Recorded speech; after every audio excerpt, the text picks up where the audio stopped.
There are moments when everything inside you wants to explode. A word cuts through the air, a glance brushes an old wound, a notification awakens a memory, and your pulse races as if pushing you into a battle no one asked of you.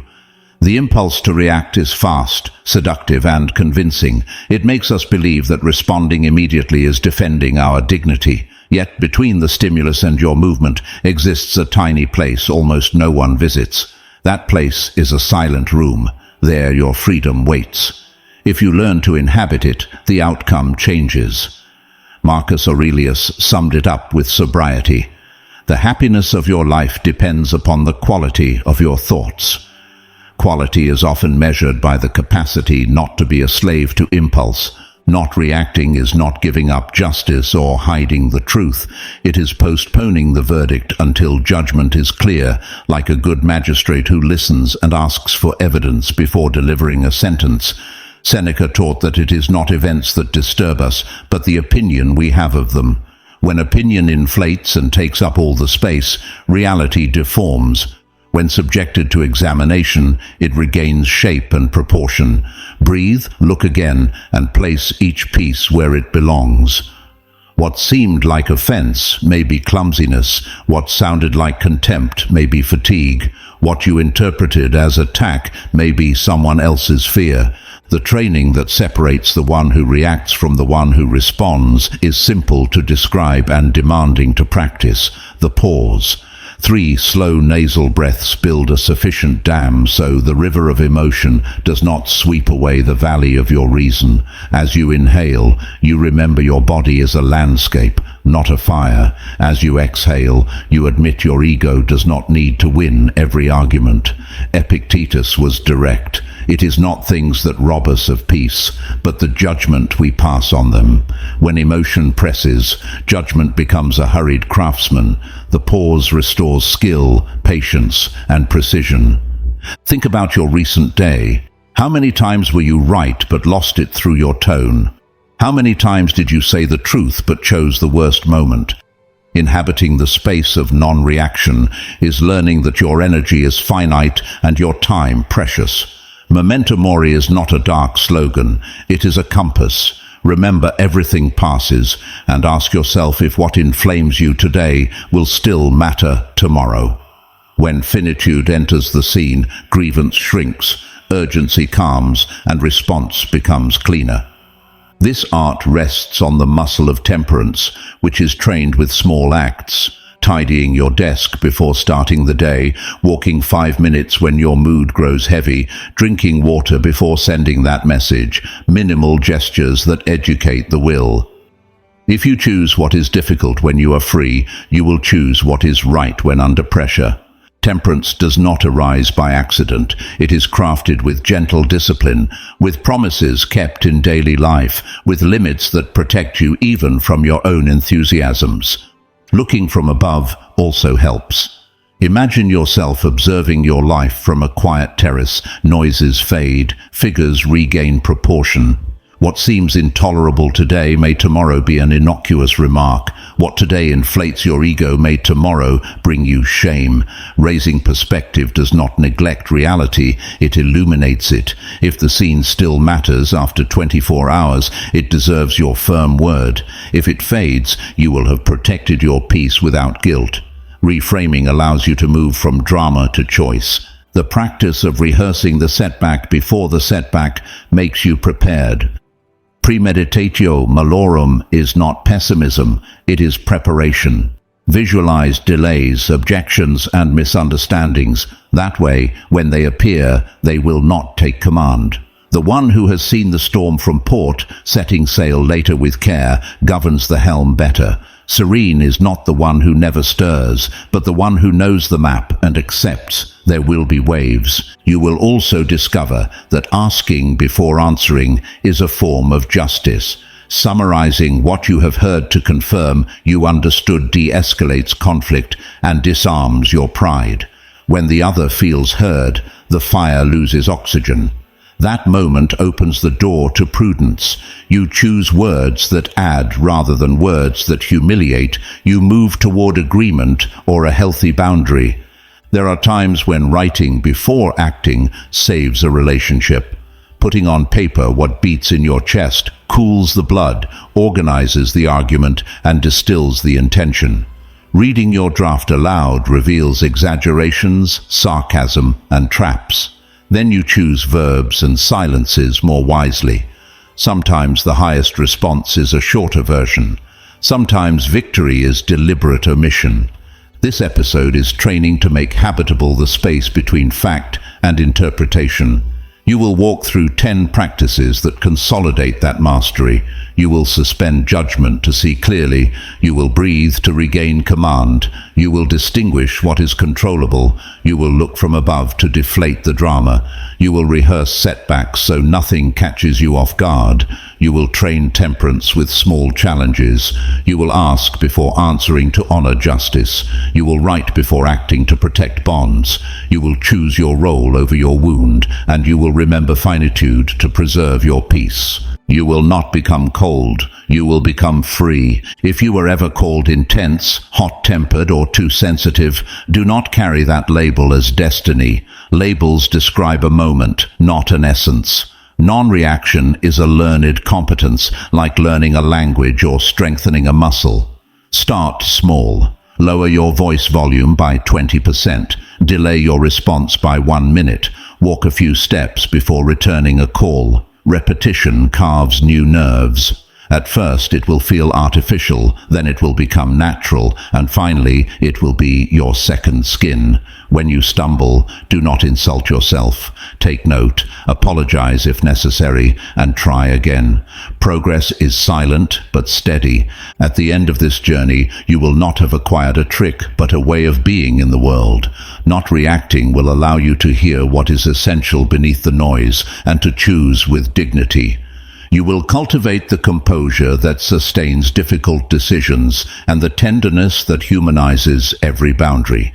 Your peace will not depend on others' moods, nor on the city's speed, nor on networks aflame. It will depend on the inner governance you practice daily. Today, we open that door. Enter with calm, curiosity, and courage. What you are about to learn is not for display, but to live better with yourself and with others. Before we begin, declare your commitment in the comments. From today, I choose to respond, not to react. That phrase will be your anchor when impulse tries to seize command. It will remind you to suspend judgment, to breathe before speaking, and to protect your peace without giving up dignity. You are here to govern your energy, to choose your role, and to set limits with temperance, not to hand your life over to outburst. Without further preamble, let us begin. First Stoic lesson: suspend judgment. Between fact and emotion lies a door called judgment. When you fling it open, everything rushes in unfiltered. A phrase turns into an affront, a delay becomes contempt, a doubt becomes betrayal. Suspending judgment is sliding the latch for a few seconds to ask, do I truly know what I think I know? What is the naked fact, and what is the story I'm telling myself? Epictetus called this practice the discipline of assent.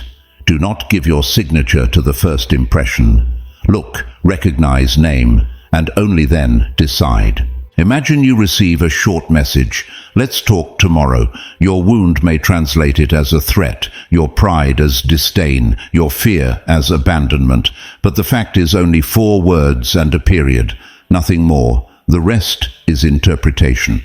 When you suspend judgment, you separate what happened from what you think. In making that dissection, the intensity drops and reality breathes. Marcus Aurelius advised subtracting from things everything that is not essential in order to see their structure. If you learn to describe facts as if you were a sober notary, you become master of the scene. Suspension is not paralysis. It is an intentional pause in which you gather data, you ask questions, confirm the context, review your assumptions. Does what I assumed have evidence, or is it an echo from the past? Am I projecting fatigue, hunger, jealousy, lack of sleep? The body colors the mind. Sometimes a simple meal or a glass of water dissolves imagined offenses. When the physical ground is cared for, the mind stops fabricating phantoms so easily. Seneca warned that we suffer more in imagination than in reality. Imagination is a magnificent machine for creating possibilities, but without vigilance it can become a tyrant. To suspend judgment is to take away its scepter. It does not deny imagination, it educates it. It reminds it that its job is to offer hypotheses, not to issue sentences, and that hypotheses must be tested with simple questions, asked without irony. What changes when you suspend judgment? Your relationship with others changes because you release them from the weight of your conjectures. Your relationship with yourself changes because guilt from hasty reactions diminishes. Your performance changes because you stop wasting energy on battles that only occurred in your head. And your dignity changes because you learn to keep a serene face even when the environment screams drama. In practice, the suspension of judgment begins by naming with precision. Instead of, "He disrespected me," you say, "He raised his voice." Instead of, "I don't matter to her," you say, "She didn't reply for 2 hours." Instead of, "He wanted to humiliate me," you say, "He joked about my mistake." To this new grammar is added a conduct, asking for clarification. You ask what he meant, what he needed, what he expected. When the other explains, often the supposed enemy becomes human. You can also train alone, reviewing past scenes. Take a recent situation that lit you up and write it with 2 mental columns, facts and interpretation. Facts must survive an imaginary notary. Interpretation will not. As you repeat the exercise, your eye grows sharper. You discover patterns. Perhaps you tend to anticipate rejection, or to read control where there is only clumsiness, or to confuse haste with contempt. Knowing your map of biases is like turning on lights in a hallway where you used to stumble. A frequent obstacle is haste. You want to conclude to relieve uncertainty, and you stamp on a label, but serenity requires tolerating not knowing. Marcus Aurelius advised looking at things as a whole, from beginning to end, as if seeing a play again in daylight. By looking this way, you discover that many of the stories you told yourself had no foundation. Suspending judgment does not eliminate legitimate pain, nor force you to accept the unacceptable. On the contrary, it gives you better tools to act justly. When you confirm the facts, you can set boundaries, request reparation, or withdraw. Reaction seeks to ease your anxiety. Response seeks to honor the truth. Suspension is the bridge between both shores. If you find it difficult to put this discipline into practice, start with a minimal rule for 7 days. Before concluding about a person, pause for 1 minute and come up with 3 alternative explanations, one of them benevolent. You do not need to believe them, only to admit they are possible. Then ask for one more fact. This simple concession to friendly doubt gives oxygen to the conversation and saves you from costly regret. Over time, suspending judgment becomes a form of respect for reality. You accept that things are what they are, and that the mind tends to dress them up. That respect brightens your relationships, reduces misunderstandings, and protects your peace. Do not give away your signature so quickly. As Epictetus would say, what harms us is not the thing itself, but the belief we allow to enter. Learn to close the door for a moment, check who is knocking, and open only to the truth. There is a useful image. Imagine an inner courtroom. Impressions are nervous witnesses who speak fast, exaggerate, and sometimes lie without meaning to. Your reason is the judge who asks for silence, order, and time. When you declare case under deliberation, you stop the theatrical urgency of handing down a ruling. In that interim, the heart regains rhythm, the body lowers its alert, and the mind sees colors again, where it once saw only black and white. Remember that the body is part of the evidence. Lack of sleep, hunger, physical pain, too much caffeine or screens, all change the ink with which you write your conclusions. Before deciding, ask yourself if you are tired, if something hurts, if you have been half-breathing all day. Sometimes the judgment you most need to suspend is the one you pass on yourself, that harsh ruling that accuses you for feeling. To anchor this skill, cultivate a short phrase to remind you of the door. It might be, "Do not assent yet," or "Fact first, opinion after." Repeat the phrase softly as you breathe and keep your eyes on the naked data. Over time, the phrase becomes a trigger that opens space and deactivates the autopilot. Suspending judgment also protects your creative freedom. If you pass sentence, you reduce the world to labels and neglect nuance. When you delay the verdict, new paths, unexpected agreements, and solutions emerge that haste would have smothered. This flexibility is not relativism. It is practical intelligence in service of the truth. Conviction born after examination is firmer than that born from outburst. Ultimately, the suspension of judgment is an expression of love for reality as it is. It is like cleaning a window before looking, washing your hands before touching, asking permission before entering. When you adopt this ontological courtesy, your presence becomes kinder. Each attempt takes you one step away from the inner theater where impulse dictates and closer to the sober chamber where you choose with freedom. Second Stoic lesson: breathe and regain command. Breathing is the humblest and most sovereign gesture. It has been with you since your first day, and yet you forget it when emotion flares. Regaining command begins by returning to the air as one returns home. 3 slow, continuous, deep nasal breaths are not superstition. They are a physiological key. By inhaling through the nose, you activate pathways that cool reactivity. By exhaling long, you give your system an unmistakable signal that you are not in danger. Reason returns to the wheel when the body stops pressing the accelerator of fear. Stoicism does not separate soul from body. It understands them as a unity worked upon by reason. Marcus Aurelius reminded himself that the movement of the soul depends on what it thinks and how it thinks, but those thoughts travel in a concrete vehicle, your physiology. If you breathe fast and high, your mind reads urgency. If you breathe slow and low, your mind reads space. Breathing is writing signals in a language the body understands better than any speech. Try it right now. Gently close your mouth and let the air enter through your nose. Inhale, counting to 4, and feel the abdomen expand. Hold for a moment without tensing the throat. Exhale, counting to 6, as if you wanted to fog a window without sound. Repeat 3 times. You are not seeking a mystical state. You are creating a corridor of clarity.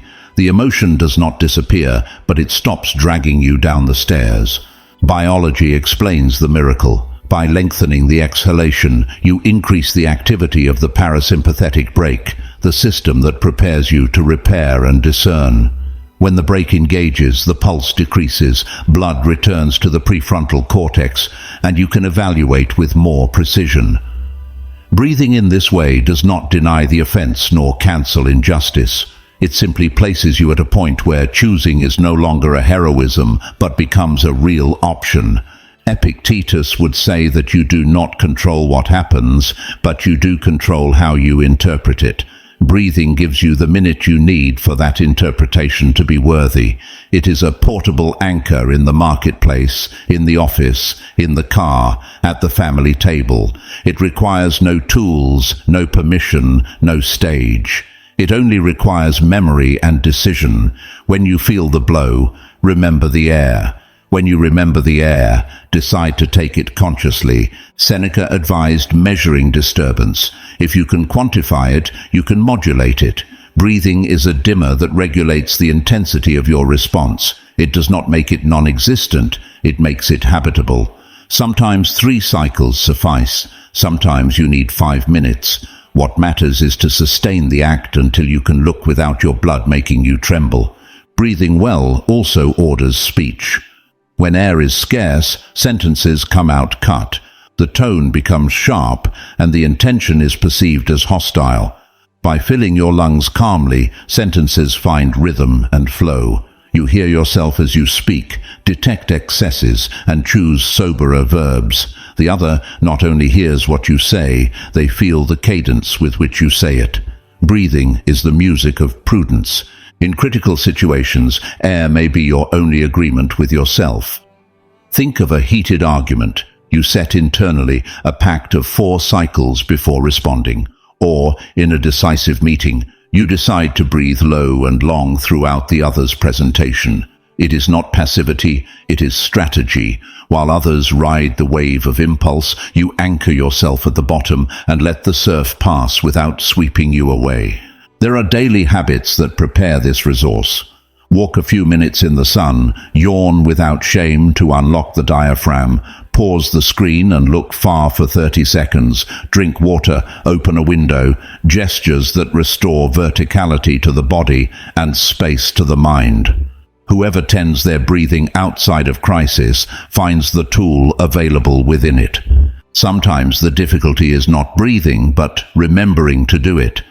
That is why it is wise to tie the gesture to concrete signals, the door of your house, the ring of the phone, the wait in a line, the red light. Each signal becomes a silent bell that invites you to broaden your chest and, with it, your perspective. The Stoics sought visible reminders of their philosophy. You can use your environment as a simple rosary back to command. Breathing does not solve all situations, but it improves all your chances. It allows you to speak without humiliating yourself, to be silent without resentment, to ask without irony, and to propose without anxiety. The confidence transmitted by one who breathes serenely is not arrogance. It is presence. That presence reduces misunderstandings and opens doors that shouting would slam shut. If you find yourself hyperventilating, do not scold yourself. Acknowledge the state, find a visual point of support, loosen your jaw, rest your tongue on the palate, and return to the nose. Inhale low, exhale long. Imagine your body as a dimly lit room, and each exhalation lights a lamp. When the lights come on, fear does not disappear, but it becomes manageable. Breathing in this way is not a fad nor a spiritual feat. It is bodily engineering at the service of your daily life. While the world accelerates, you build a wide runway. You land without breaking the landing gear. You take off without burning more fuel than necessary. Your composure stops depending on the weather and begins depending on the pilot. Over time, this practice becomes a trait of character. People will notice you take a second before speaking, that your voice lowers half a tone when conflict rises, that your gaze does not blink excessively. It is not theater, it is inner government. Breathing teaches you to inhabit yourself in order to better inhabit with others. One last technical detail that matters. Breathe through your nose whenever you can. The nose filters, moistens, tempers, and doses. The mouth is an emergency exit. When you breathe through your nose, you activate areas that favor attention and preserve enough carbon dioxide to release oxygen into the tissues. That much maligned gas is, in fact, part of the mechanism that calms you. That is why it is wise to gently close your lips and let the air do its work unhurriedly. Relate this practice to the virtue of temperance. It is not just about relaxing, but about governing yourself to better serve what is just. Breathing slowly in a discussion does not make you lukewarm. It makes you more capable of saying the exact phrase without destroying the bridge. When you breathe this way before a child, a partner, a colleague, or a stranger, you offer an example of gentle mastery. The world needs that form of firmness that does not shout. You can embody it through air. If today you could keep only one tool, let it be this one. When emotion rises, return to the air and remember that you still have a choice. It is not magic. It is trained humanity. In the second you win by breathing, life changes lanes. Third Stoic lesson: distinguish what you control. Distinguishing what you control is like emptying a backpack you've carried for too long. Inside were foreign stones mixed with your own tools. The first act of freedom is to separate. Epictetus opened his handbook with a simple and bold division.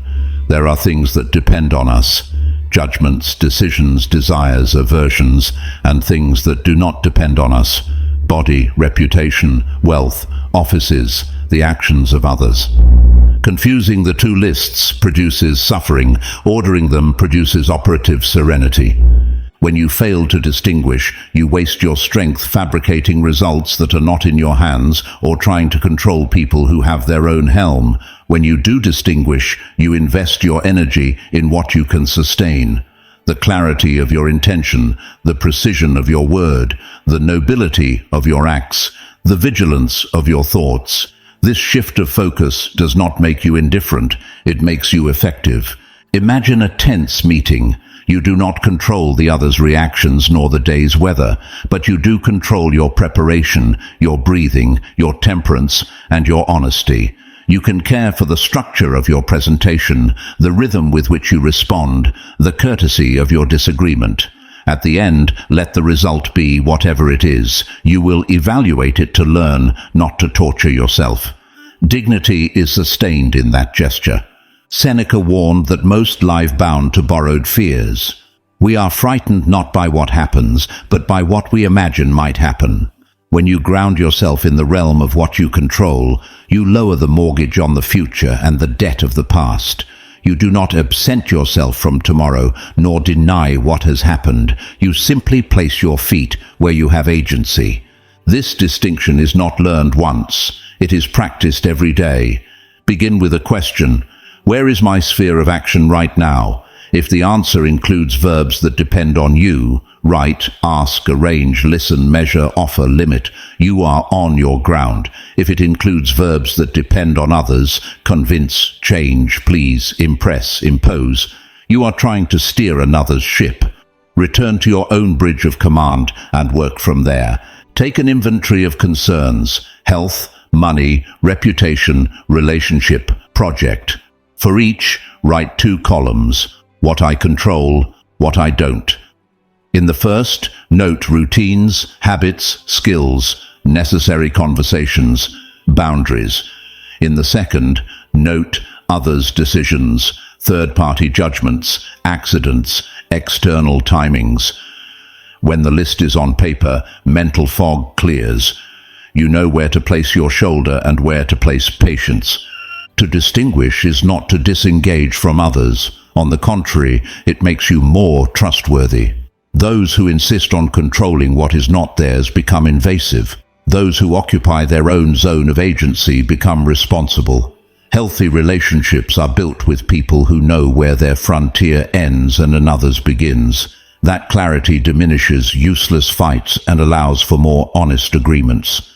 You will also notice your self-esteem stabilizes when you work on what is controllable. If you evaluate yourself by results that do not depend on you, you will live oscillating like a weather vane. If you evaluate yourself by processes that do depend on you, you can celebrate real progress. Marcus Aurelius practiced this. He made lists of duties and at the end of the day reviewed whether he had acted according to his rational and social nature. There is a subtle deception, believing that if you loosen control over others, you will become irrelevant. It is the opposite. When you let go of what is not yours, space opens for your excellence. You focus, you improve, you hone your craft, and from there you influence better because your example carries more weight than your pressure. Authentic authority is born from coherence, not from threat. Some losses will teach you this lesson harshly. There will be projects that fail, relationships that cool, opportunities that vanish. If you did what was within your control, you can take leave with gratitude and move on. If you did not, you will learn without whipping yourself and adjust your course. Peace is not the absence of failure. It is the calm of knowing you acted where you should. It is worth remembering this distinction when criticism arises. You do not control what others think or say of you. You do control whether you listen with humility, whether you extract a lesson, and whether you reformulate your conduct. If the criticism is in bad faith, you set a boundary. If clumsy, you clarify. If fair, you thank. Your worth does not depend on another's applause, but on your adherence to virtue.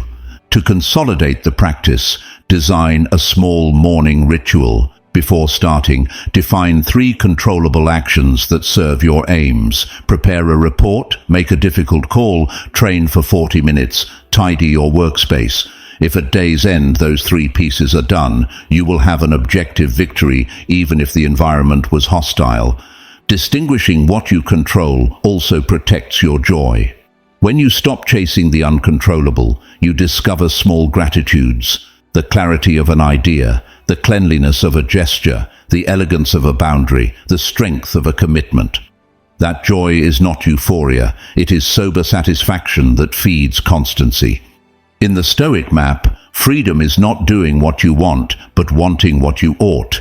By orienting your desire toward what depends on you, you lessen friction with the world. You stop demanding favors from reality and become its collaborator. You do not implore for perfect wind, you adjust sails with what you have. When chaos breaks in, this distinction is compass and anchor. In an emergency, you do not control the magnitude of the event, but you do control the serenity with which you fulfill your role. You ask what the moment requires of you, and you do the next right thing. You do not dramatize what escapes, you concentrate your soul on the task. At midday, if everything is disordered, repeat the inventory. What can I do right now? Sometimes the answer is humble. Eat, nap for 15 minutes, ask for help, say no, postpone an appointment. When you tend to those variables, you regain command. It is not selfishness, it is maintenance of the tool. It is also useful to apply the distinction to inner dialogue. You do not control that a thought arises, you control whether you feed it. You do not control that an emotion appears, you control whether you turn it into action. You can watch an idea pass like a cloud and choose another route. By choosing, you strengthen the part of you that governs. Those who confuse control with rigidity fracture. Those who understand control as focus become flexible. Firmness is not opposed to adaptability. On the contrary, it makes it possible. You have direction, but also openness. Thus, when reality does not cooperate, you change the plan without abandoning the purpose. In the end, distinguishing the controllable is not a productivity technique, it is an ethic. You honor your rational nature when you choose what you can do and accept what you cannot. You honor your social nature when you coordinate with others from your own responsibility and respect for their freedom. It is a moral elegance that can be perceived even in silence. That is the practical form of serene freedom. Fourth Stoic lesson. Reframe from above. Imagine yourself rising a few meters above the scene that troubles you and as if climbing to an inner terrace, observing without haste. The same phrase that below seemed like an attack loses its edge from a distance. The gesture that ignited you becomes a detail within a wider picture. Rising is not fleeing. It is placing each thing in the frame it belongs to. This is how Marcus Aurelius worked when, tired of his own agitation, he told himself, "Describe the thing, strip it of adornments, see it in its nature and in its truth." Reframing from above begins by accepting that our perception is a lens, not the world. When the lens fogs with pride, hunger, or habit, it enlarges everything.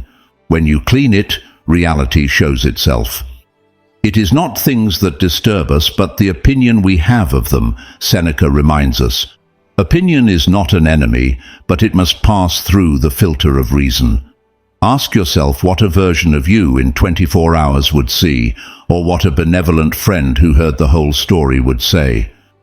That small shift is enough to reduce the storm. Practicing height is also caring for the body. Walk, open a window, lift your eyes from the phone, let the blood flow through your chest.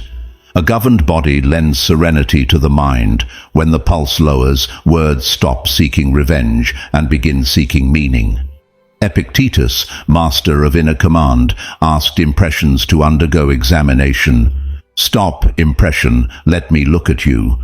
Rising is that stop, a kind halt that cuts the inertia of reaction and opens the door to prudence. There is a simple technique. Encapsulate the scene in an objective sentence as a sober notary would. Then add a broader description that includes context and purpose. For example, the meeting ran 20 minutes long and voices were raised. Second step, the project is complex, the team is tired, and today I need clarity more than victory. With that light, you decide better. Height does not exempt you from responsibility. It gives you a map to act with justice without giving your peace away to urgency. The new frame will not always arise from thought alone. Sometimes it comes from silence. To remain quiet for a minute is like climbing a step. After that minute, you see details you had missed. You notice that the other is also trembling, that the room is hot, that you have gone 3 hours without water. Small physical realities which, when attended to, reduce the storm. From above, you discover that many fires were just poorly regulated lamps. Height cleans language. Instead of everything went wrong, you name what went wrong and what went well. Instead of they disrespected me, you name concrete acts. They interrupted twice. I will ask for turns to speak. The verb you choose traces the root of your mind. Using precise verbs leads to precise actions. Using absolute labels opens routes to drama. Do not embellish or exaggerate. Describe with sobriety, and your soul will follow. Seeing from above does not ask you for blind neutrality. If the offense persists, your boundary will be firmer, precisely because it does not spring from outburst. Those who rise to deliberate descend to act with clean intention. Justice born of height does not humiliate, it corrects and protects. Sometimes looking 20 years back reminds you that you too once erred, that memory lowers the volume of the sermon and raises it to conversation. Height is memory of the whole. Try a ritual at the end of the day. Write down 2 scenes, one that grew larger and another that, seen from above, became small. Ask yourself what decision you made after elevating your gaze and how your body felt. Repeat for a week. Repetition carves an inner balcony. When noise rises, your system will know how to rise without you having to think.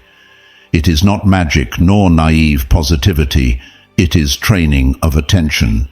There are pains that no rooftop can dilute. When the blow is real, perspective only helps you place each thing in its site, the urgent action, the necessary word, the rest you could no longer postpone. Seeing from above does not cancel crying, it accompanies it. It does not erase conflict, it frames it so it does not turn into total war. Memento mori. If you remember your time is finite, you will not waste strength in fruitless disputes or gift your spirit to rented grievances. You can also reframe toward the good, widen the lens to see help, resources, silent allies. There are hands you cannot see when pressed against the glass. From above you discover daily mastery, noble acts, details that sustain your day. That strategic gratitude is not fair-ground self-help. It is fuel to continue acting with rectitude. Height does not only subtract drama, it adds contexts that make you more skillful and more human. Choose a modest scene today to practice. Delay your response for a minute, write your draft and read it softly. Look out the window and ask, what would my tomorrow self see? If the answer moves you to speak, speak clearly. If it moves you to wait, wait with dignity. If it moves you to withdraw, withdraw quietly. The rooftop is not a refuge for escape. It is a command post for deciding with honor. From there, what you do will have less froth and more truth. When you lead, reframing is a service. People look to your face to gauge the gravity of what is happening. If your gesture amplifies, panic runs. If your gesture contains, calm spreads. Seeing from above allows you to separate priority from noise, to distinguish urgent from important, and to translate complexity into simple words. Your team does not need you to ignore problems, it needs you to put them in order. Height turns the labyrinth into a hallway, and the hallway into possible actions. There is one last useful image. Think of a painter who steps back a few paces from the canvas to judge the composition. Up close, he only sees brushstrokes. From afar, he sees harmony or imbalance. You are that painter of your reactions. Step back to review proportion, color, and balance. Step close to correct with fine strokes. Alternating distance and closeness is mastery of character. Make that alternation a conscious habit, and your whole life will appear more serene, more just, and more your own. Remember, finally, that height is also humility. You accept that your first reading may be tinted by your history, your desires, and your fears. You accept that you can err and therefore allow yourself to correct. That operational humility makes you trustworthy.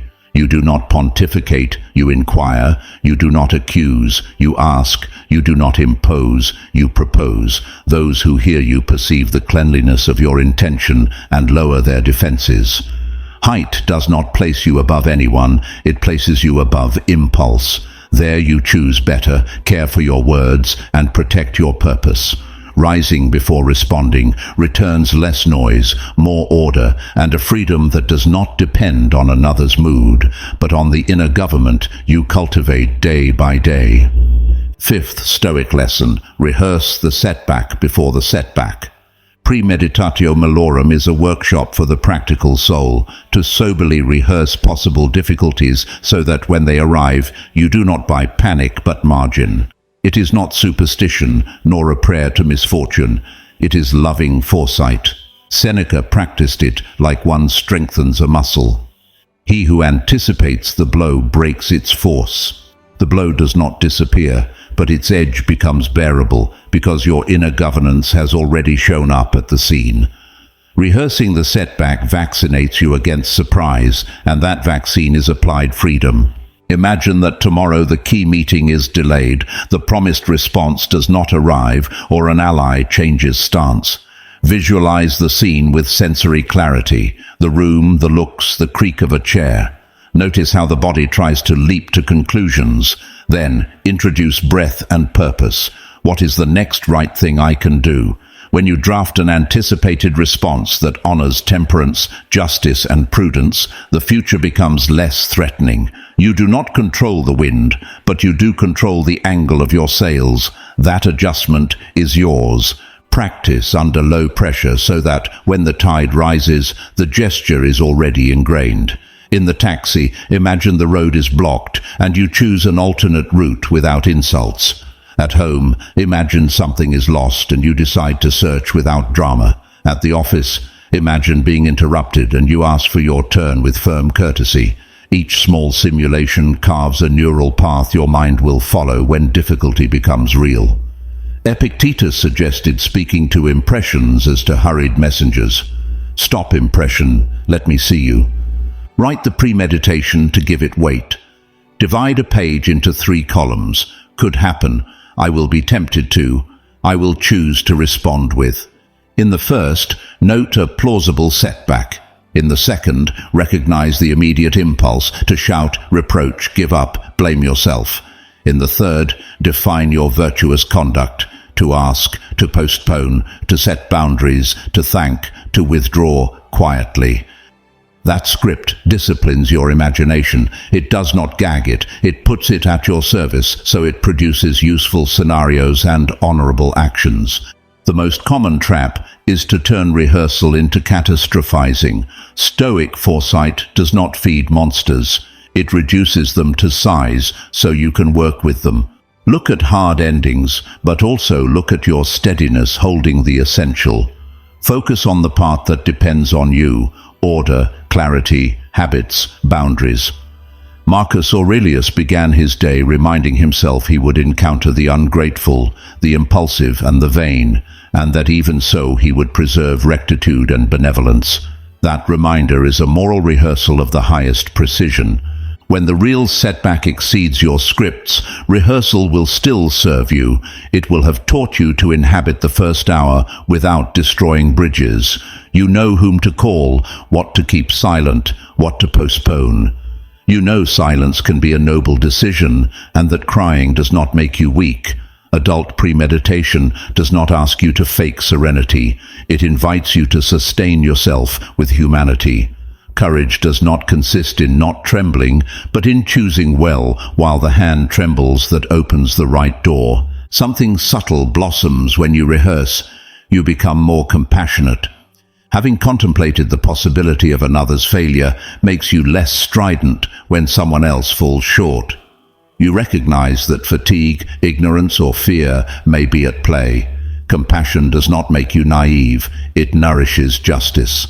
From that ground, you set limits with a tone that does not humiliate, and you ask for repair without theatrics. You also rehearse that way of speaking, short, clear, without poison, with the dignity of one who does not need to win a scene to win the truth. Rehearse with the body, not only with ideas. Try voluntary micro-discomforts, going out without headphones, choosing the longest line, waiting one extra turn, postponing the sweet. They are not penances, they are muscle training for mastery. By training waiting, no, and pause, you discover yourself capable of navigating frustration without becoming its hostage. Imagination then ceases to frighten you and becomes your ally. It designs manageable futures because it knows you will be able to respond.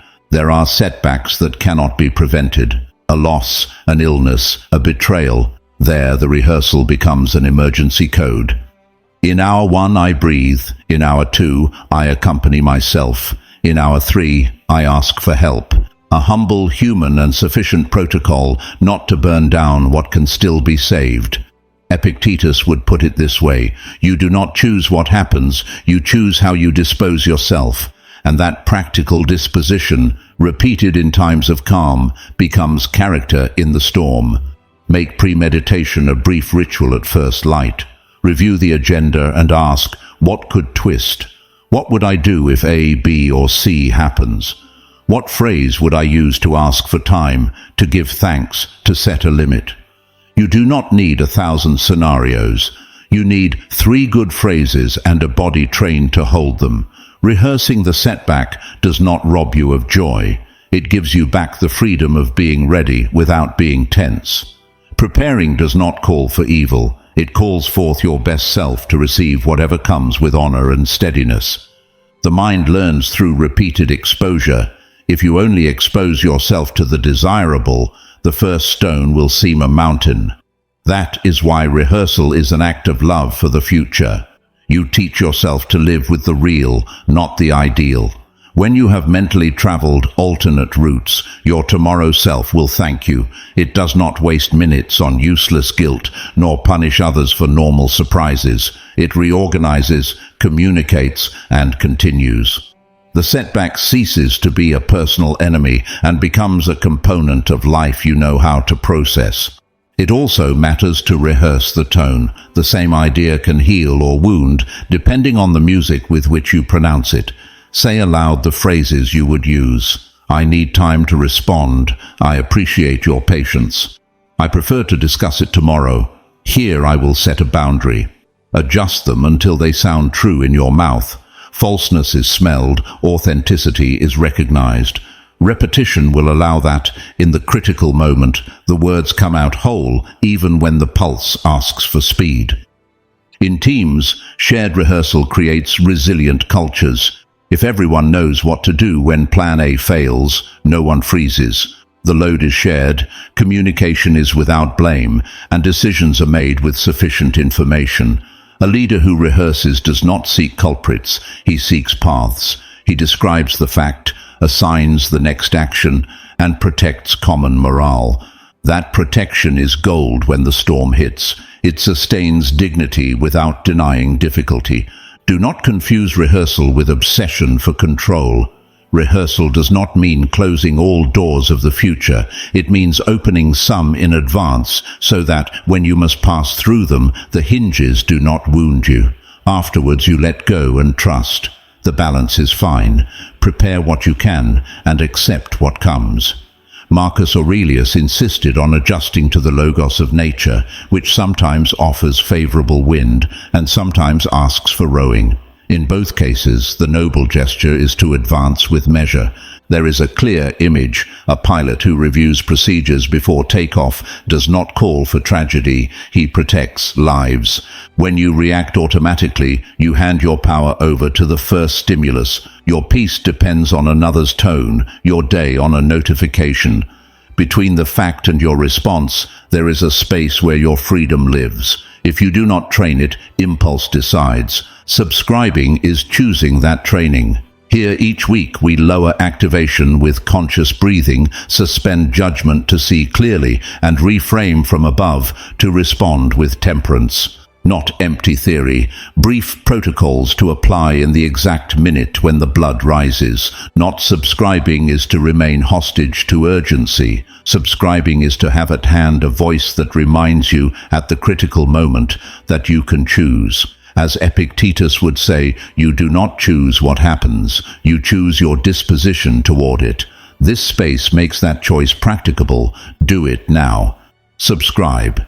Each episode can be the phrase, the exercise, or the perspective that prevents a reaction that would burn a bridge.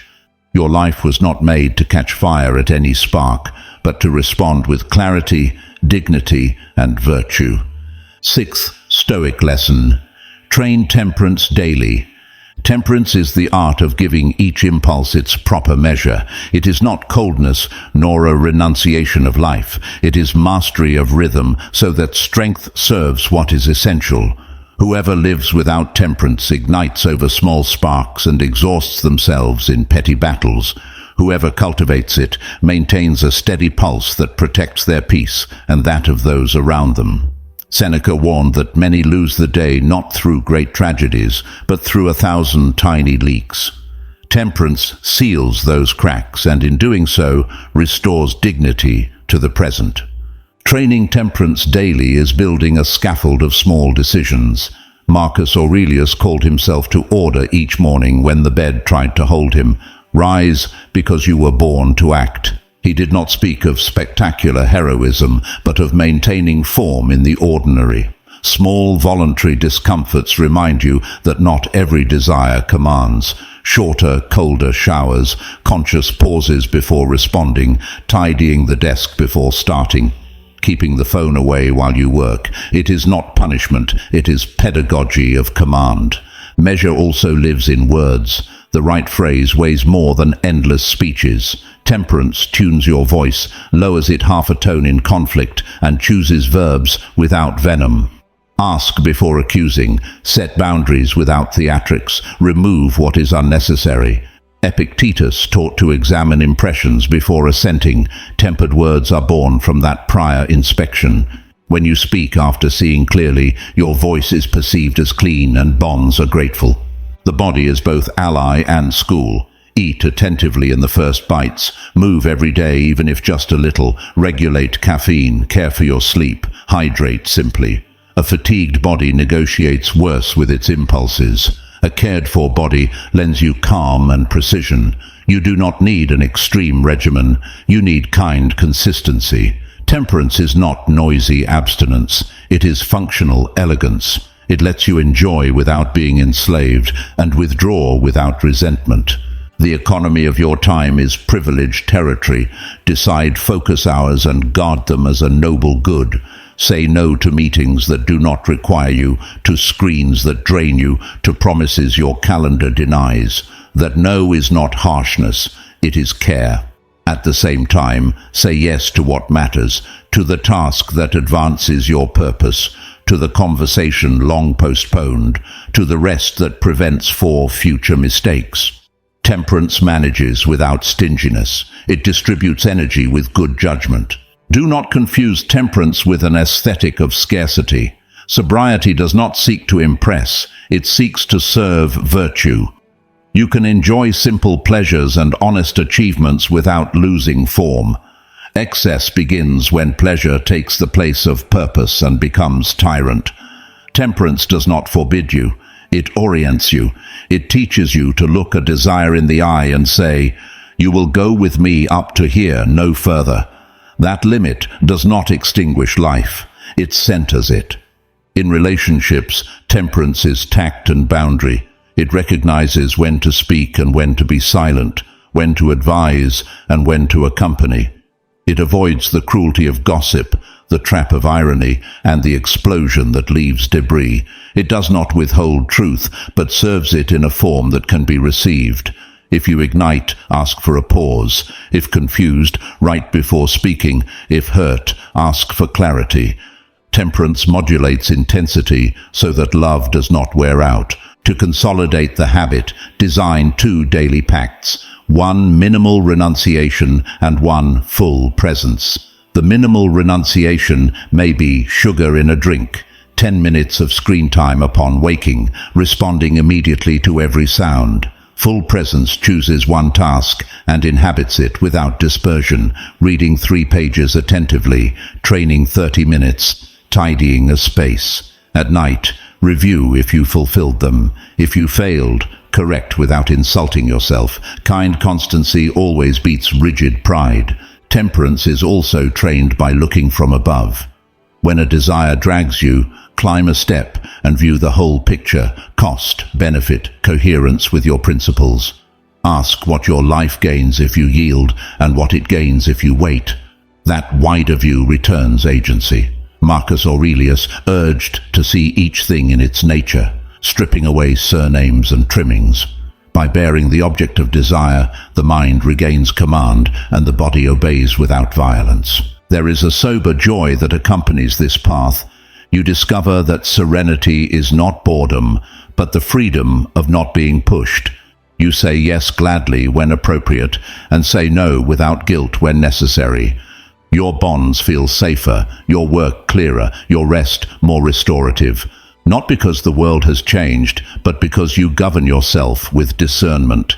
Temperance is a gift you give today so that your tomorrow self does not have to put out fires you yourself lit. If you ever fear becoming rigid, remember that temperance is flexible like bamboo.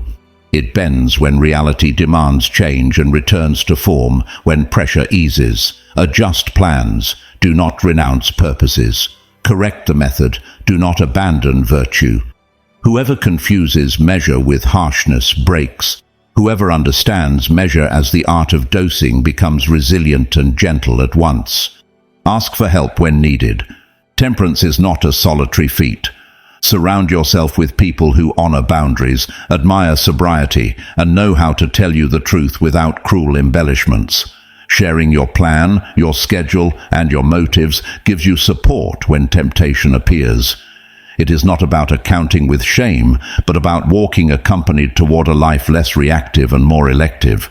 It is useful to keep a record, a simple notebook where you note which habits strengthen your mastery and which erode it becomes a radar. There you can see clearly if you sleep too little, if you overpromise, if you disperse through lack of purpose. That mirror prevents self-deceit and offers reasons to celebrate progress that would otherwise go unnoticed. Temperance is not built overnight. It is written, reviewed, lived. Lastly, link temperance with finitude. Memento mori is not pessimism, it is tenderness with time. If you remember your days are numbered, you will not waste hours in excesses that leave you empty. You will choose more carefully, speak with more intention, love with more cleanliness. Moderation ceases to be obligation and becomes gratitude. You give thanks for bread as much as for silence, for achievement as much as for the pause that makes it possible. Temperance sustains the art of not reacting. When your energy no longer spills through small cracks, your word weighs without shouting, your boundary arrives without wounding, your withdrawal does not offend. That does not make you less passionate, it makes you more exact. Life will continue to bring surprises, but you will no longer confuse yourself with them. Between what happens and what you choose, measure is the bridge. You cross it daily and, in crossing it, you make yourself master of your path. Choose one gesture today, lowering your voice half a tone in an argument or postponing an impulse for 1 minute. That repeated inch will make miles. 7th Stoic lesson. Ask before you answer. Asking before answering is a form of justice. Reaction imposes a story. The question seeks the missing truth. Sometimes you think you understand, but what you understand is your wound translating. You heard a tone, saw a gesture, felt a sting, and your mind completed a script. Prudence interrupts that movie and says, "Explain it to me in your own words." When you ask for precision, you deflate the inner theatre and let the facts breathe. Seneca warned that opinion disturbs us more than things themselves. The question opens a window for air to enter and change the temperature. Asking does not make you weak, it makes you exact. A surgeon does not cut until he understands the anatomy before him. Your tongue, if it must open, should open with knowledge. Marcus Aurelius urged himself to strip things of adornment. Asking is to not add froth. Look at the structure. Who said what? In what context? With what intention? And with what alternatives? When the map clears, the answer loses violence and gains direction. Asking does not justify the unjust. It clears the ground so that justice can act without rage. Turn questioning into a habit with a simple gesture. Reflect. Calmly summarize what you heard and confirm if you understood. Say, what I hear is this. Is that correct? That paraphrase works two miracles. First, it forces you to truly listen, not to prepare the counter-argument. Second, it lowers defenses because the other feels seen with accuracy. Epictetus would put it this way: before assenting, examine the impression. Your summary is that examination out loud. If adjustment is needed, you adjust. If misunderstanding, it is corrected without wounds. Do not ask like an interrogator aiming to humiliate. Ask with firm, clean curiosity, without irony. Tone is part of the message. A question laced with sarcasm is a disguised accusation and pulls the trigger of reaction. The justice of the question is measured by its purpose, to understand in order to respond better. If you seek to expose, you poison. If you seek to learn, you heal. The other senses it in 1,000 details: posture, breathing, rhythm of your words. Honest questions deflate egos, make room for truth, and turn disputes into collaboration. When the impulse pushes you to drop a judgment, stop and form 3 keys. What did they really mean? What do I still not know about their context? What would each of us need to resolve this with dignity? Those keys open useful doors. The first avoids fighting with phantoms. The second acknowledges that no one is only what you see in a moment. The third returns you to virtue because it transforms the conversation into a workshop of solutions, not an arena of egos. The question also reveals your biases. Maybe you often assume bad faith when it's fatigue, or control when it's fear, or contempt when it's shame. By asking, you hear yourself and notice. You discover the habit of interrupting, the rush to conclude, the need to be right. Do not punish yourself. Observe with serenity and choose another gesture. Marcus Aurelius urged severity with himself and gentleness with others. Asking is that blend, inner discipline and outward benevolence. In tense contexts, ask about the concrete. What part worries you? Where do you see the risk? What would you like to happen next? By bringing the conversation to specifics, the haze of grievance condenses into actionable drops. Then you can agree on steps, timelines, and limits. The question turns emotion into proposal. If the other refuses to specify, that refusal itself informs. Maybe you should set a boundary or withdraw calmly. Asking does not force you to accept everything. If the answer confirms real harm, you act with clarity. The difference is that now you do so from understanding, not assumption. That raises your moral strength. A simple phrase helps. I want to understand so I can decide well. It does not promise compliance, it promises justice. Epictetus urged not to be offended for free. Asking saves you the useless expense of self-esteem and preserves your energy for what is essential. In close relationships, asking is tenderness. I hear you beyond my fears. When someone dear errs, the question prevents a hard night from turning into a war.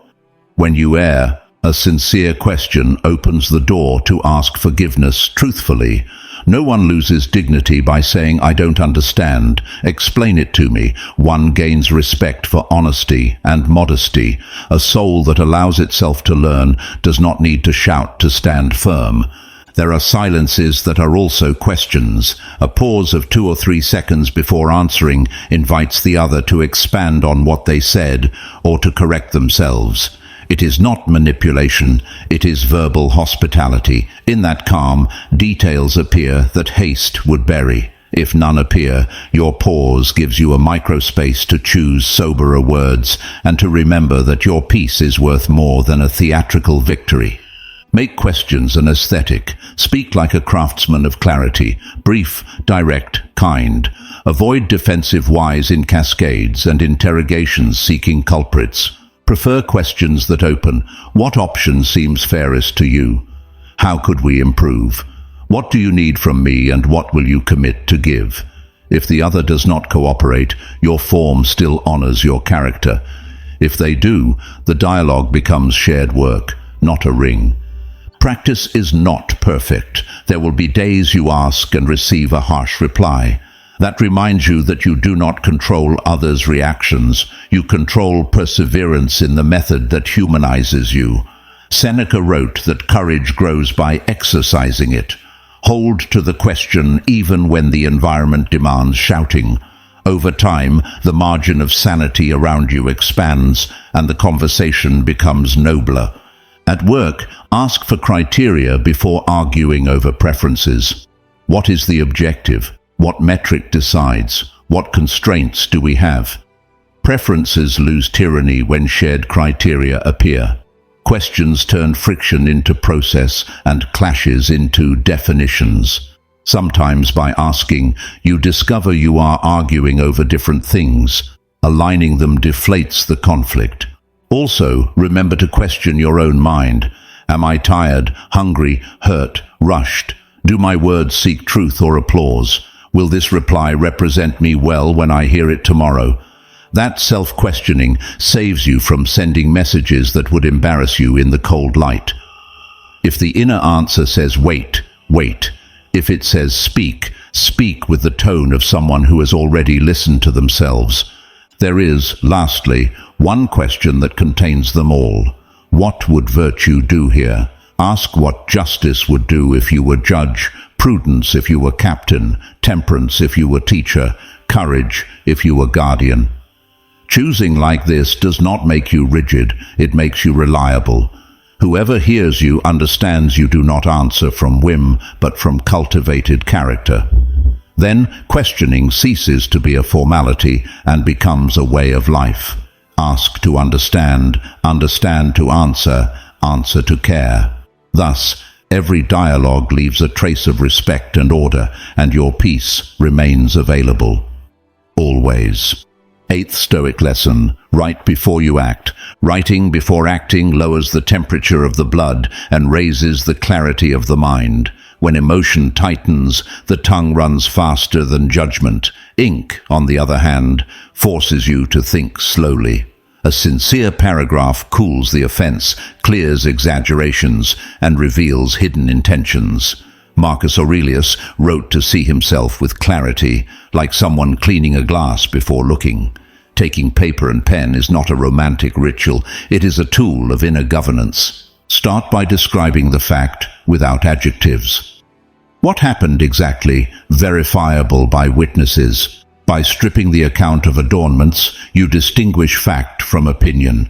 Epictetus advised naming things by their name in order to keep command over them. What was an insult becomes a phrase with volume. What was betrayal becomes a punctual act without a novel. The muscle that writes learns to set limits on imagination when it tries to direct the scene. Writing helps you organize priorities.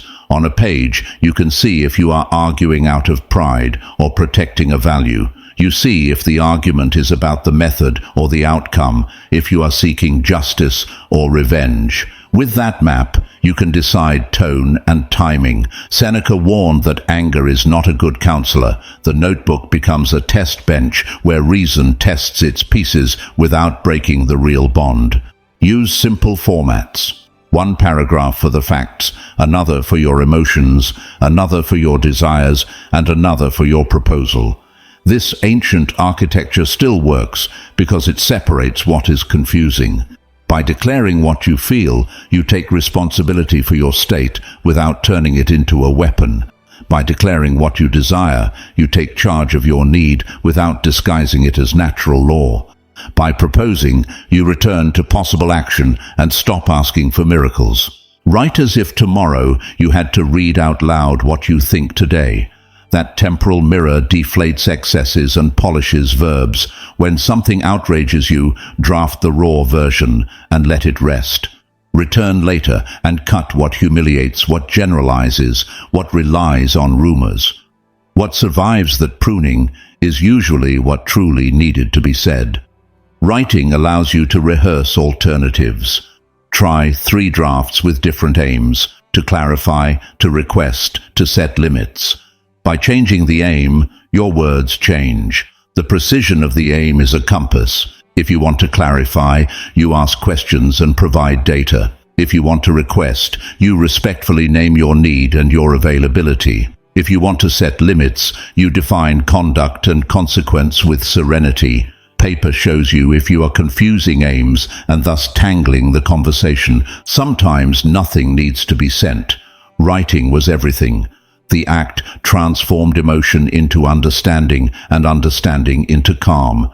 It is a victory no one will see, but your life will feel it. At other times, the draft becomes a message. There you will be grateful you chose words in cold blood and not in the peak of adrenaline. Mind the form. Courtesy is not weakness. It is engineering for cooperation. A simple greeting, a clear structure, a specific conclusion. Avoid endless paragraphs that sound like accusation. Avoid ellipses that suggest blackmail. Prefer complete sentences, precise verbs, concrete times. When the form is ordered, the content arrives with less noise. Writing also reveals your part in the conflict. On paper appear the phrase you omitted, the gesture you exaggerated, the expectation never voiced. It is a mirror that does not flatter. Seneca encouraged keeping a record of the soul, like an administrator reviewing accounts. That inner bookkeeping prevents injustices and places you in a better position to ask for what is fair without hypocrisy. It is wise to set a rule. You will not send long messages in the first wave of emotion. If urgency is real, call or ask for time. If not, write and let it rest. 20 minutes can separate a peaceful life from an unnecessary war. Epictetus taught training the delay of ascent. Your notebook is a gym where that muscle learns to wait. When you write for an important relationship, imagine the recipient is you in 10 years. Would you thank yourself for this tone? Would you find this boundary honorable? Would you want to be treated this way? The judgment of the future self is often wiser than the present wounded self. Marcus Aurelius thought of the brevity of life to choose his reaction better. Memento mori opens the eyes of the pen. Writing does not exclude voice. Often the paper is a step before an honest talk. You arrive with your purpose refined and your listening widened. You silently read your draft and notice which phrase is wounded before leaving your mouth. Then you decide to silence them or turn them into questions. Thus, the spoken word is born from a written word already examined by reason. Use it also for decisions. List scenarios, risks, and benefits. Seeing them together diminishes the charm of the immediate and highlights the long-term good. Ink brings memory to the table. It reminds you of mistakes you don't want to repeat and victories you want to preserve. That written memory protects you from the impulse seeking relief and returns you to the choice seeking meaning. If writing seems slow, remember that violent improvisation is costlier. What breaks by a hasty phrase takes years to repair, if it ever does. The page costs minutes, the reaction costs relationships. Seneca urged saving time as the scarcest good. Writing before acting is an investment that pays in peace. Also care for the body as you write. Relax your jaw. A tense body writes with a blade. A loose body writes with justice. If your hand trembles, pause and return to 3 slow nasal breaths. Do not use writing to avenge elegantly. An insult dressed in syntax is still an insult.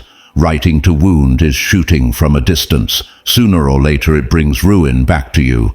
Use the pen to clarify, to request, to mend, to close without hatred. That does not make you lukewarm, it makes you strong and useful. There is a sober beauty in transforming a reaction into a decent text, because that text, even if it never leaves the notebook, shapes character. It teaches you to choose words that do not shame you and to renounce witty blows that destroy. That invisible training filters into everything: calls, meetings, messages. Whoever writes their soul well responds better in life. If today you could only practice one thing, practice a brief draft before the difficult conversation. Write 3 paragraphs: facts, intention, proposal. Read them in a low voice and correct where vanity smells. Then decide whether to send, to call, or to wait. There will be days when the best action will be the paper you keep. End. Writing before acting does not dilute courage, it sharpens it. Courage without thought devastates. Courage that writes builds. When you learn to pour onto paper what burns, you turn fire into light. That humble step gives you margin, temperance, and dignity. Then the response is born clean, and the bond breathes. 9th Stoic lesson: choose your role, not your wound. Choosing your role and not your wound is deciding who speaks in you when tension rises. The wound demands immediate defense. The chosen role seeks the good of the scene. If you let yourself be governed by old pain, you respond to protect yourself.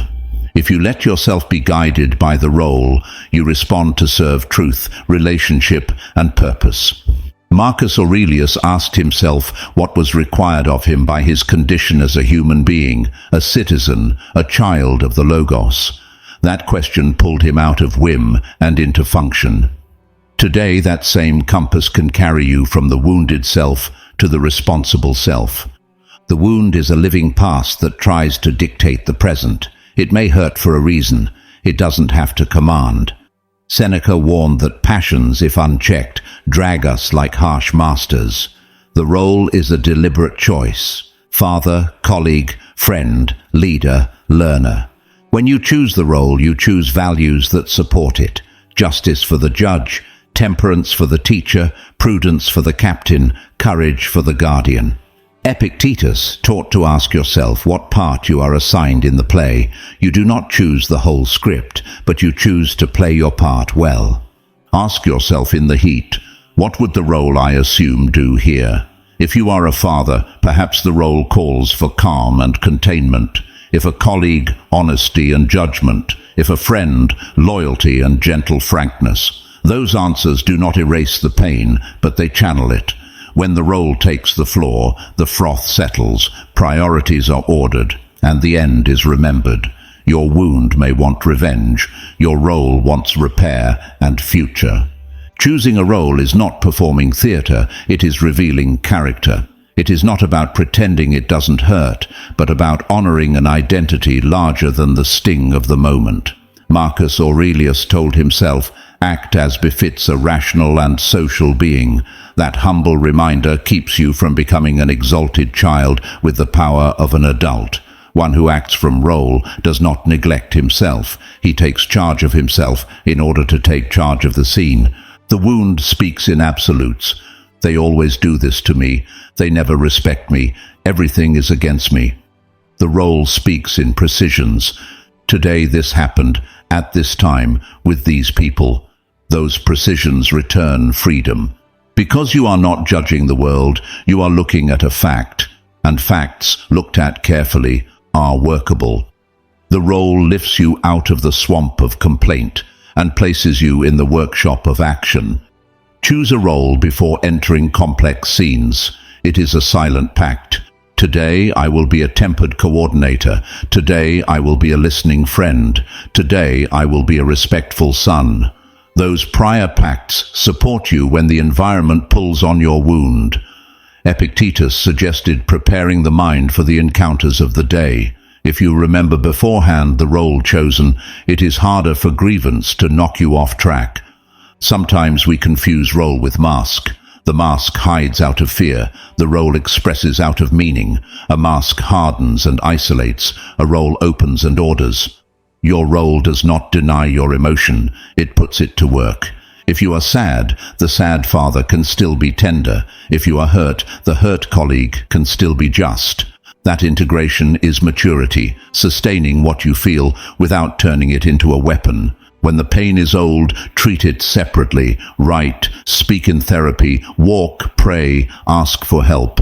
Today's episode is not the tribunal of the entire past. If you try to collect it all in one conversation, you will lose the present and not heal yesterday. By separating processes, you free people from paying other people's debts and free yourself from repeating useless battles. The chosen role is trained in small things. In a purchase, you choose the role of respectful customer. In traffic, the role of courteous driver. In a mistake, the role of learner. Like every habit, it needs repetition. Seneca said, "Virtue requires daily practice. Rehearsing your role in minor scenes prepares you for the great ones." When you lead, the role includes translating conflicts into tasks. The wounded self looks for culprits. The leader role looks for ways forward. Describe the fact. Assign the next action. Protect morale. You do not minimize the problem. You prevent the drama from consuming oxygen. Those who follow you do not need a noisy hero, but a sober presence that upholds purpose. Choose a role also when love creaks. Ask yourself, if I were a good partner, what would I do now? Perhaps listen without preparing a defense. Perhaps apologize without spectacle. Perhaps set a boundary without contempt. The loving role is demanding because it calls for tenderness and firmness at once. But in the long run, it is refuge. It makes the relationship a place where it is possible to make mistakes and grow. There is a secret gain in choosing role. Your self-esteem ceases to depend on applause. You evaluate yourself by adherence to your principles, not by outcomes others control. Epictetus said that good and evil reside in the use we make of our impressions. Your role guards that use. When you sleep, you remember more the dignified gesture than the debatable triumph. The wounded self keeps score and accumulates grievances. The role keeps accounts of duties fulfilled. I listened. I asked. I was clear. I stopped when I should. I insisted when I must. Those clean accounts support identity when the storm hits. If you fail, you correct without insulting yourself. The adult role acknowledges error and repairs. Practice a brief formula before responding. As a father, I will do this. As a colleague, I will do that. As a citizen, I will choose this other. That phrase puts you in a position of service and frees you from the narcissism that takes everything personally. Marcus Aurelius repeated that you were born to cooperate. Choosing role is entering into cooperation with the good of the situation and with yourself. The role does not demand grandiloquent heroism. It asks for consistency in modest tasks, being on time, keeping promises, minding words, ordering priorities. When you hold up those columns, pain loses its favorite lever, because the wound pushes best where there is disorder. In the ordered house, the shove stumbles. If you doubt which role to choose, let finitude advise you. Memento mori clears the frame. Ask, when this is over, what would I like to remember? Saying the wounding phrase my wound wanted, or sustaining the role my dignity demanded. The desirable memory usually signals the right choice. That consultation with the future is a sober beacon in the fog of the moment.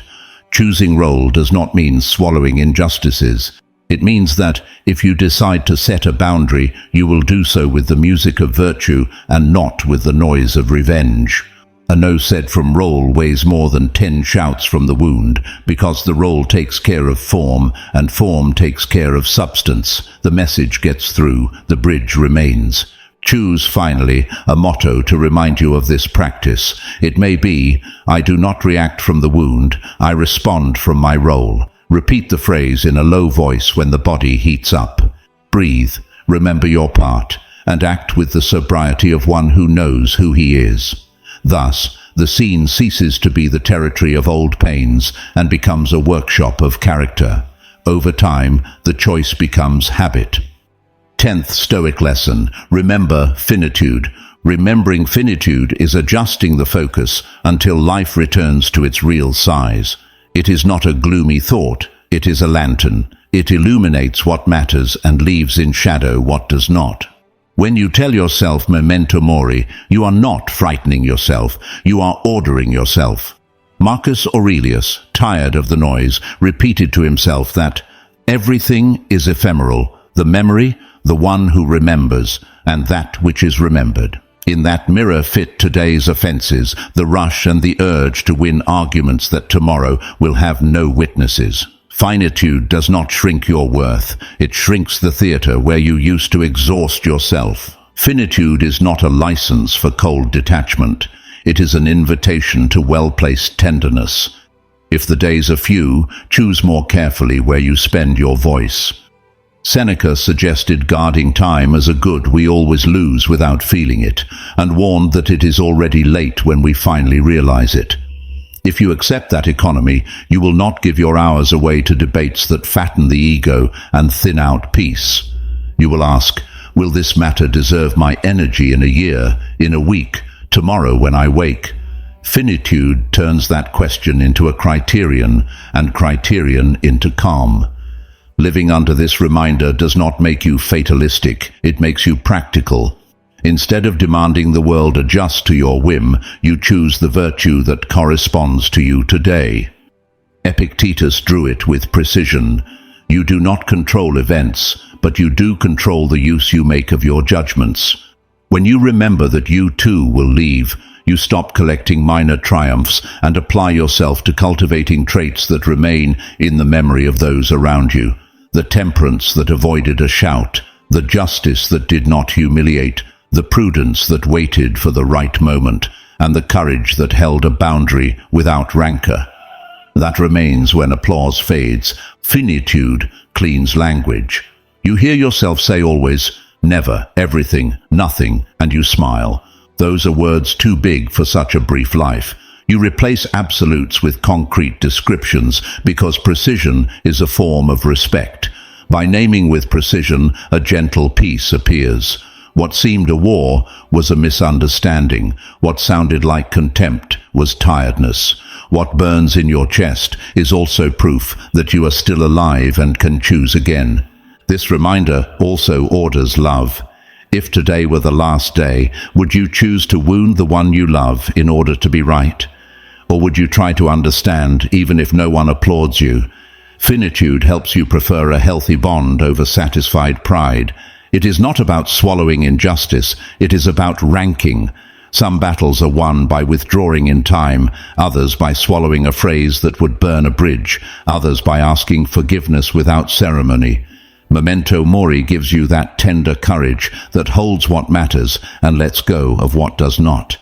There is a bodily dimension to this reminder. The body is also finite, and when you treat it with respect, it lends you governance. Enough sober food, ordered sleep and daily movement are not vanities. They are pacts with the day, so you do not ignite at the slightest spark. Fatigue steals patience and the screen steals presence. Remembering this is practical wisdom. If your body is an instrument, finitude asks you to tune it to play better what you must. At work, finitude separates urgent from important. Urgent is what screams, important is what builds. When you remember you will not always be here, you stop reacting to every notification and start laying bricks in what will leave a trace.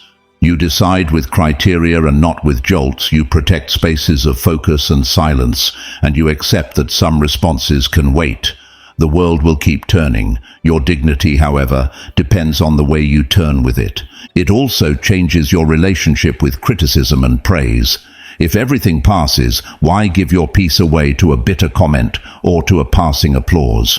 Finitude does not make you indifferent, it makes you even-minded. You thank useful observation and set a boundary to poison. You thank recognition and release dependence. For Seneca, death was a discreet counselor that facilitates priorities. With that counselor by your side, the day's theater lowers its curtain earlier. A simple practice. At the beginning of the morning, say in a low voice, "Remember you will die," and choose one single essential thing you want to honor before sleeping. Not 10, 1. That aim saves you from scattering yourself in reactive gestures that leave you empty. Maybe it will be to speak with respect, maybe to finish a task with excellence, maybe to visit someone, maybe to truly rest. At nightfall, review if that thing was honored. That gentle examination is a guardian of your composure. Finitude also helps you forgive, not because what happened does not hurt, but because you understand that your time is worth more than an eternal account of grievances. Forgiving is not erasing the boundary. It is removing the compound interest of resentment. You set the line where it belongs and stop feeding the scene with fantasies that only tire you. Thus the past does not hijack the present, and you respond as one who writes a new chapter, not as one who reinterprets an old wound. Remember, lastly, that not reacting is not an end in itself. It is a means to live more truthfully while the journey lasts. Finitude takes you by the shoulder and whispers, "Choose your role. Guard your peace for what matters. Let go of what does not depend on you. Speak with accuracy. Love with firmness. Accept with nobility." If today you took a step in that direction, however small, you would have honored time. That honor resembles the sober joy of one who knows he did not come to win arguments, but to do the good within his reach while the light lasts. And with that simple light, you choose your battles better, honor your time, and respond without haste, with a serene heart. Keep the flame, not the smoke.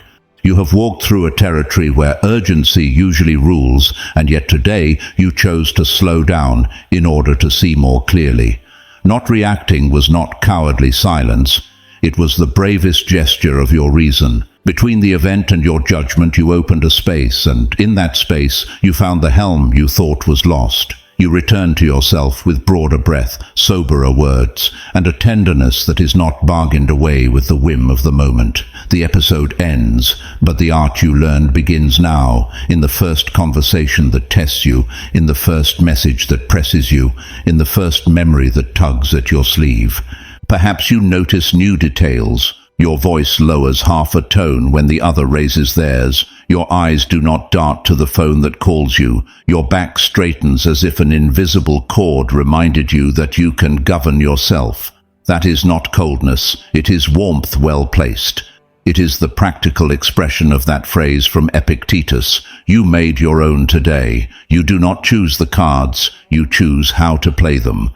And the card you carry in your pocket, the one that will accompany you when the day turns harsh, is a breathed pause that protects your dignity. Perhaps you also remember Marcus Aurelius telling you that life is decided by the quality of your thoughts, not the volume of your impulses. You will return to that notebook where you write before acting and discover that certain phrases that set you ablaze yesterday now demand nuance. There you will see clean boundaries born, just requests, pardons that do not humiliate, and withdrawals that are not escapes. Because you learned to distinguish what you control, your heart saves itself from ridiculous guilt and commits itself to actions that leave a mark.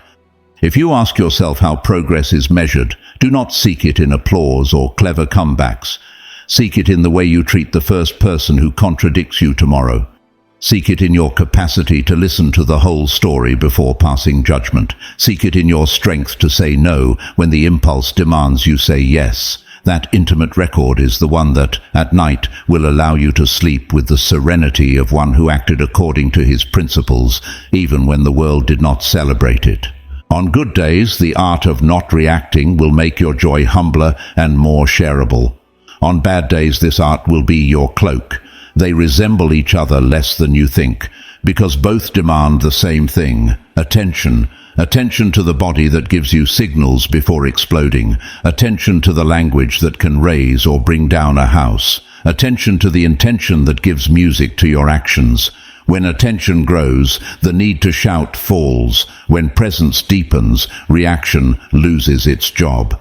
I want to propose a simple and human pact, that you turn this episode into a traveling companion, that you listen to it again when you feel the impulse dragging you, that you underline a phrase and use it as an anchor, that you share an idea with someone who needs it. A habit is born like this, with honest repetitions that carve paths. If it served you, give yourself continuity. Reserve a moment each week to train with us. Marcus Aurelius asked himself to return to work every time his mind sought distractions. You can do the same with your calm. There is a thread that binds us, the desire to live with more truth than noise. That is why I want to invite you to subscribe to this podcast, not to collect listeners, but to build together a place where we learn to breathe before speaking, to ask before accusing, to choose the role before the wound. Each episode will be a practice, a reminder, a companionship. Subscribing is telling yourself, I want to continue enlarging this space of freedom. And when you arrive, you will be received not only by my words, but also by the memory of so many who, like you, decided to guard their peace for what is essential. If you are hesitating, listen to Seneca murmuring that time slips through our fingers like sand. Take advantage of what depends on you and do not postpone what does you good. Take the step now, with sobriety, without fanfare. Subscribe and bring with you someone who needs a serene voice in the traffic of their days. You will see that calm, when shared, multiplies and returns in unexpected forms.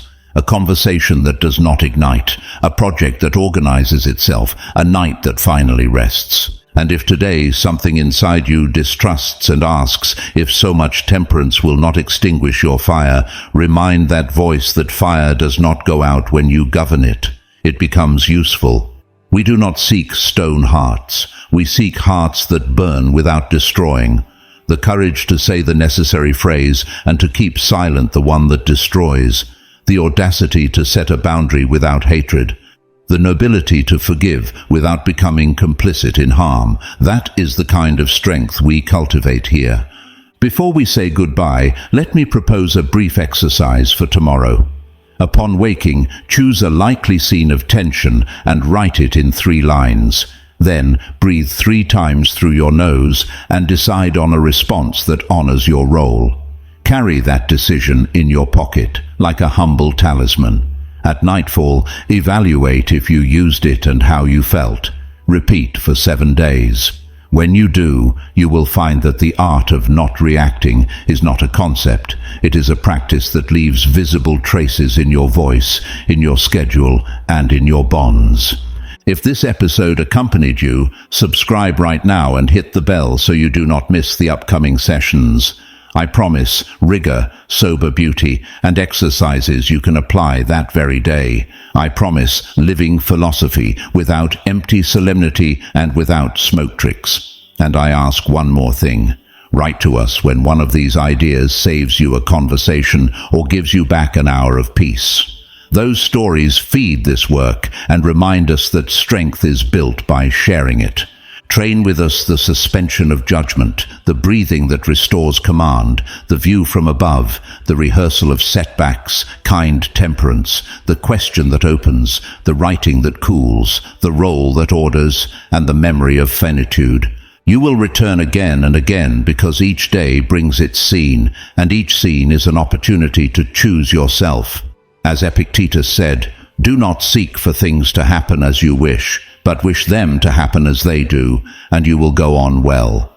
I add something for our time, also wish to choose your response, because there lies your freedom. Thank you for being here, for listening attentively, and for training with humility. Now close your eyes for a moment and feel your breath. There is a small silence that grows. When your eyelids open, do not take away only words. Take away a decided gesture. Choose today a conversation where you will practice this art.